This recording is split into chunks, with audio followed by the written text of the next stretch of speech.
Welcome to tutorials.globally.com. How to remove or sign out from Google account in Android mobile.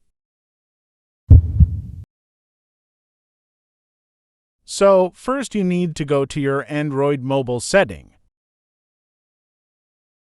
And here you need to find Account and Synchronization. Click on it. Come down and you will find Google here.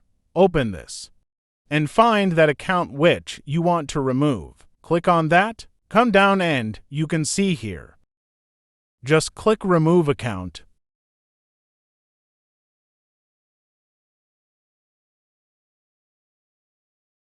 And in this way, your account will be removed from your device. This is how you can remove Google account or sign out from Google account in your Android mobile phone.